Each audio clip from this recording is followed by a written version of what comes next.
Cubaan.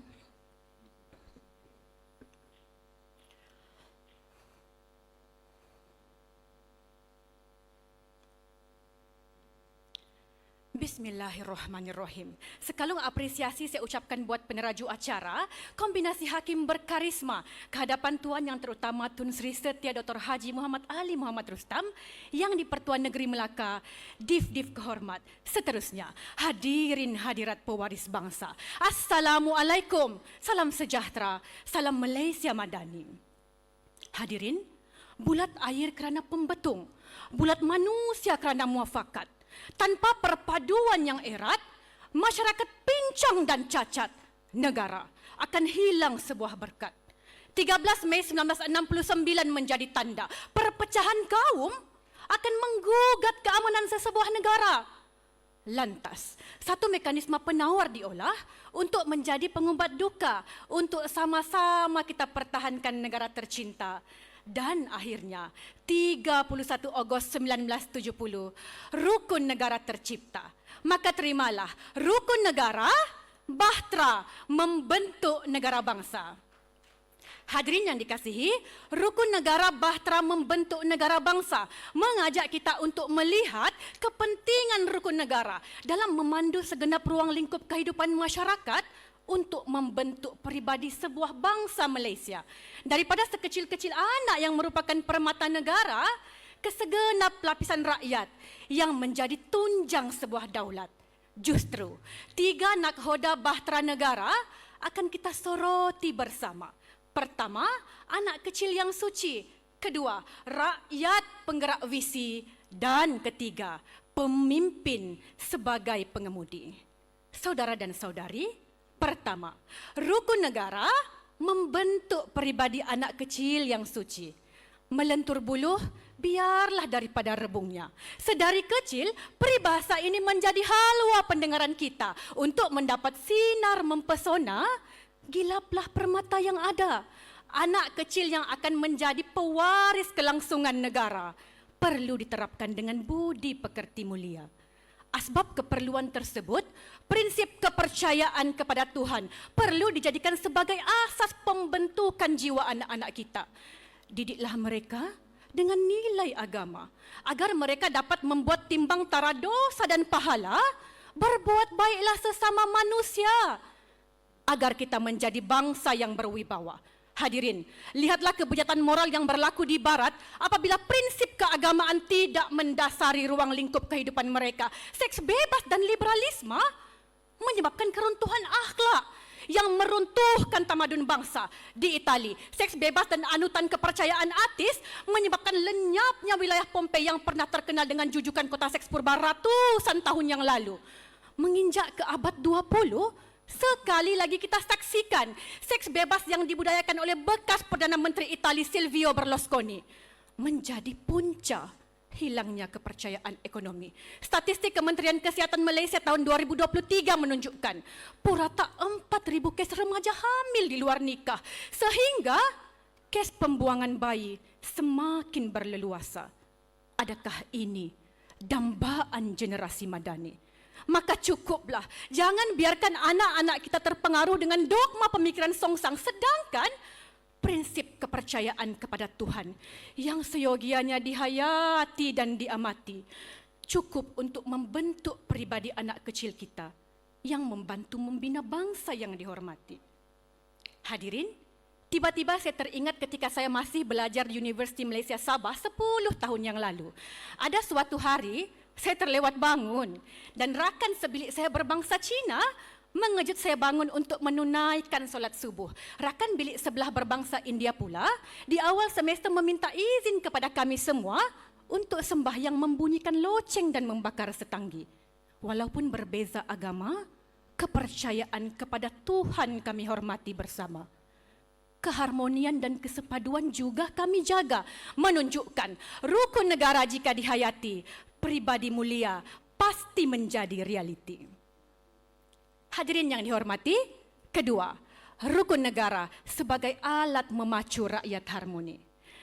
Tragedi ketupat berdarah di Indonesia, pergaduhan etnik Maudeh Sitwe di Myanmar, konflik Sinhalese Tamil di Sri Lanka, semuanya melibatkan konflik etnik yang memecah belahkan sesebuah negara. Di Malaysia, peristiwa 13 Mei 1969, tragedi Kampung Medan 2001 menunjukkan konflik kaum dan perpaduan tidak boleh dipandang ringan. Walaupun jumlah kematian tidak mencecah ribuan, namun ia menunjukkan persengketaan dan kemarahan menyebabkan hilang kewarasan akal sehingga tanpa kita sedar tangan kecil ini mengambil kuasa Tuhan, mencabut nyawa insan atas dasar amarah dan tidak sefahaman. Di mana letaknya peri kemanusiaan? Di mana letaknya nilai ihsan? Mujurlah, prinsip keluhuran perlembagaan hadir sebagai penawar. Prinsip ini jika dihayati membolehkan pelbagai etnik dan kaum di Malaysia memahami nilai-nilai dalam perlembagaan yang mendasari keharmonian dan kesepaduan. Seperti mana kisah seorang guru wanita bernama Catherine Janet yang telah membuka mata rakyat Malaysia. Julai tahun 2018 nyawa dijadikan taruhan. Rentungnya mendiang demi menyelamatkan 2 rakan serumahnya berbangsa Melayu. Maka percayalah, nilai perpaduan dan kasih sayang itu ada. Hanya tinggal kita amal dan pelihara demi kejayaan dan kestabilan rakyat Malaysia. Benar, sedangkan lidah lagi kan tergigit, ini kan pula kehidupan dalam sebuah masyarakat. Namun, biarlah ia ibarat biduk lalu kiambang bertaut. Kita ambil ibrah kisah yang lalu, jadikan pengajaran demi keharmonian Malaysia tanah airku. Hadirin yang dimuliakan, ketiga dan terakhir, rukun negara mengemudi pemimpin berwibawa. Dalam hujah terakhir ini, suka untuk saya bawa anda semua merasai keterujaan rakyat Borneo dalam kembara kenali Borneo oleh Yang di-Pertuan Agong ke-16 pada 3 sehingga 13 September tahun yang lepas. Saya kira rakyat Borneo begitu takjub dan teruja. Apa tidaknya 60 tahun Malaysia terbentuk, Masya Allah, itulah kali pertama kami melihat Sultan di depan mata. Terlebih dahulu, memohon ampun dan sembah ke bawah Duli Yang Maha Mulia kerana memang ramai rakyat Borneo yang belum mahir akan pertuturan dan adab istana. Sehingga pelbagai kejadian-kejadian lucu yang berlaku. Dalam perjalanan baginda ke Sabah, rakyat Sabah menjerit, "Daulat Agung!" Makcik-makcik di tepi jalan terpesona dengan Tuanku Permaisuri Seraya berkata, "Datin mau salam bah, Datin bolehkah bergambar? Gung, selfie Gung!" Respon baginda hanya tertawa melihat keletah rakyatnya. Sosok pimpinan Yang di-Pertuan Agong ke-16 menyentuh hati rakyat jelata. Bukannya murka kerana adat istana tidak diketahui rakyat, pulangnya ke tanah Semenanjung. Peruntukan 625 juta diberi segera untuk memperbaiki jalan-jalan rosak yang umpama bulan di Sabah. Dalam titah baginda berpesan, jangan ada ketirisan untuk rakyat beta. Saya yakin dan percaya Yang di-Pertuan Agong ke-17 kita juga memiliki karisma yang sama. Rentetan itu, Datuk Seri Anwar Ibrahim turut sama bertindak menubuhkan jawatan kuasa khas mengenai rasuah JKMR pada Oktober tahun 2023 untuk membantras gejala rasuah dan salah guna kuasa dalam kalangan pemimpin kerajaan. Hadirin, contoh pimpinan sebeginilah yang kita perlukan. Pemimpin perlu menjadi suri teladan, dekati jiwa dan masalah rakyat jelata. Barulah rakyat menumpahkan taat dan setia. Kita tidak ingin pemimpin yang telunjuk lurus kelingking berkait. Sebaliknya, kita perlukan pemimpin yang sakit sama mengaduh, luka sama menyiuk. Barulah matlamat Malaysia Madani dapat direalisasi. Dan prinsip kesetiaan kepada raja dan negara juga dapat diperkasa. Saudara dan saudari, 3 nakhoda bahtera negara telah kita rungkai bersama.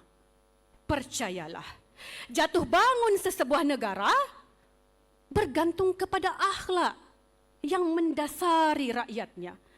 Tiadalah guna menjadi negara penguasa ekonomi dunia andai rakyat hidup dalam keadaan bertelingkah. Tiadalah guna menjadi negara pencetus inovasi andai rakyat hilang jati diri. Ayuh rakyat Malaysia, hayati dan amati. Bahtera kita mengemudi lautan yang sama, rukun negara, jadikan pedoman membentuk negara bangsa. Biru warna perpaduan, semangat kebersamaan, ayuh kita pasakkan. Sekian, Assalamualaikum, terima kasih. Terima kasih.